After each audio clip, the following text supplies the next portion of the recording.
Bismillahirrahmanirrahim. Oke. Jadi ini yang akan kita pelajari hari ini ya. Pertama, material pemutih atau biasa kita sebut dengan material bleaching. Ini kita akan belajar tentang bleaching itu sendiri apa, kemudian komposisi dan bahan aktifnya, mekanismenya, dan efek sampingnya. Terus kita akan belajar tentang dentifrice, fungsinya untuk apa, klasifikasinya apa, dan komponennya apa saja. Lanjut, kita akan belajar tentang mouthwash, karakteristiknya apa aja, indikasinya apa aja, dan komposisinya apa aja. Oke, next. Kita masuk ke material pemutih. Oke, jadi sebentar ya. Sebentar.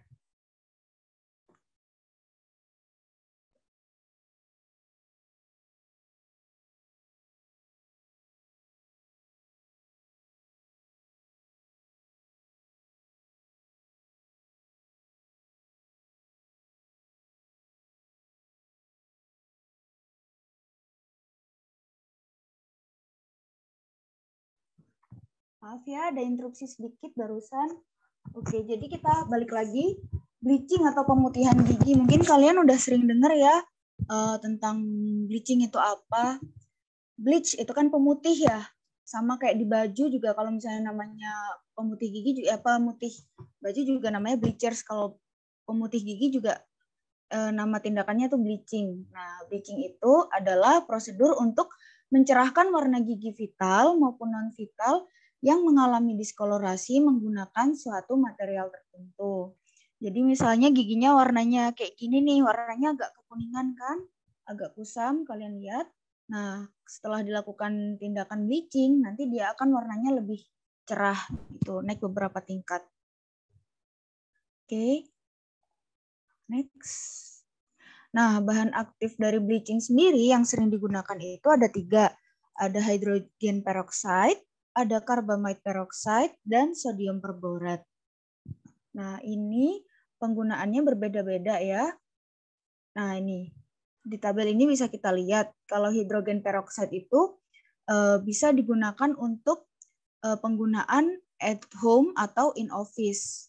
Sedangkan carbamide peroxide itu biasanya digunakan untuk bleaching at home. Jadi bleaching yang dilakukan oleh pasien itu sendiri menggunakan tray yang nanti dikasih bahan bleachingnya kemudian digunakan sendiri oleh pasien gitu. Sedangkan kalau hidrogen peroxide ini biasanya harus digunakan dengan pengawasan dokter gitu.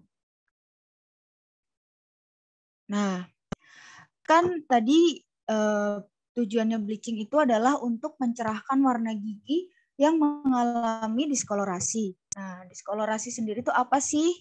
Diskolorasi itu perubahan warna. Jadi semakin lama warna gigi itu kan akan berubah ya, enggak? Mungkin waktu kita kecil atau waktu gigi permanen kita baru tumbuh, warnanya kan cerah tuh putihnya. Tapi seiring berjalannya waktu dia akan berubah warna lebih kusam gitu kan. Nah, penyebabnya itu ada 2. Ada extrinsic stains atau pewarnaan dari luar dan ada intrinsic. Nah, kalau ekstrinsik ini diskolorasinya karena akumulasi zat kromatogenik pada permukaan gigi. Misalnya apa? Misalnya makanan atau minuman yang warnanya pekat dan rokok. Misalnya tuh kayak kopi, teh, terus wine gitu.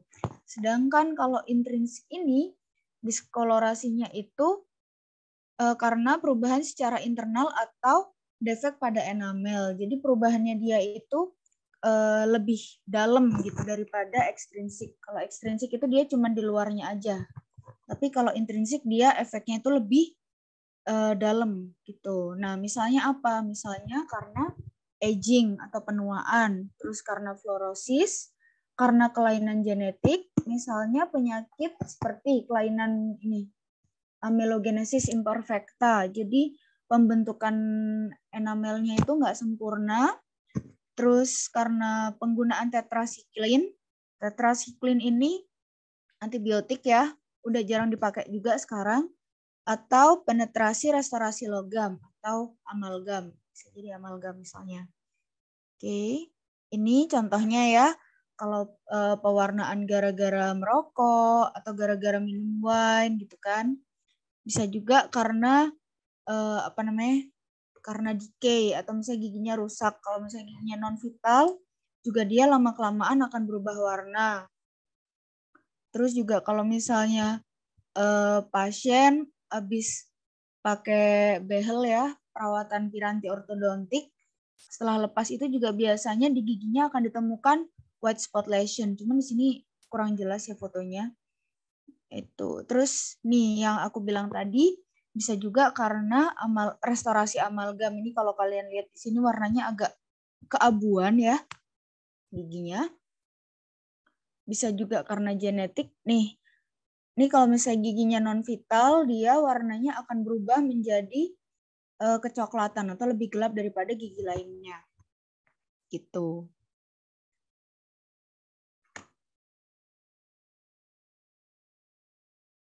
Nah, prosedur bleaching itu ada dua. Ada bleaching gigi vital, ada bleaching gigi non vital.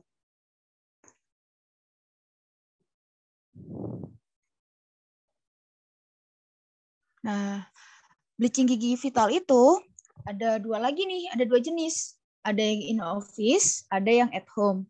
Kalau in office itu menggunakan hydrogen peroxide 25-40% yang kemudian diaktifkan menggunakan light cure. Sedangkan kalau yang at home itu menggunakan carbamide peroxide dengan persentase 10-20% selama 8 jam sehari yang diaplikasikan oleh pasien dengan pada night guard atau tray dan dengan kontrol berkala. Jadi walaupun ini dilakukannya oleh pasien sendiri, pasien tetap harus harus tetap kontrol ke dokter. Gitu. Nah, kalau bleaching gigi non vital itu ada walking bleach sama modified walking bleach. Jadi kalau misalnya non vital ini bahannya sodium perborat yang dimasukkan ke dalam ruang pulpa dan diulangi secara berkala hingga didapatkan shade yang diinginkan. Jadi giginya kan kalau misalnya non vital dia udah mati nih. Jadi dia dibuka ruang pulpanya, terus dimasukkan sodium perborat ini yang ditaruh di cotton pellet ya, dimasukkan, terus ditunggu.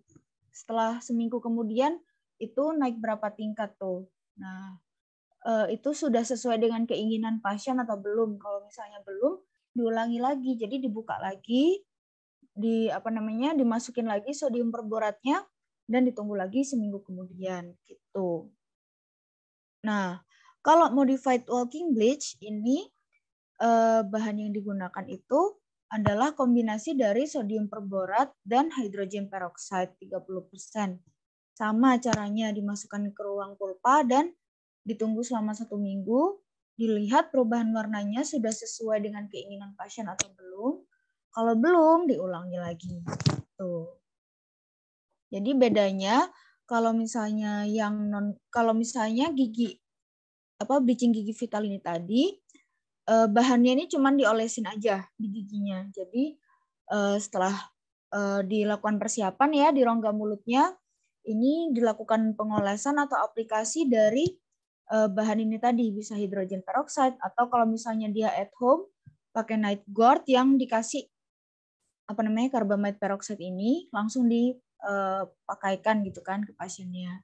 Itu. Jadi di luar aja nih. Tapi kalau misalnya bleaching gigi non vital, dia pulpanya dibuka, dilakukan bur, dibuka terus dimasukin bahan bleachingnya tadi menggunakan cotton pellet gitu. Perbedaannya.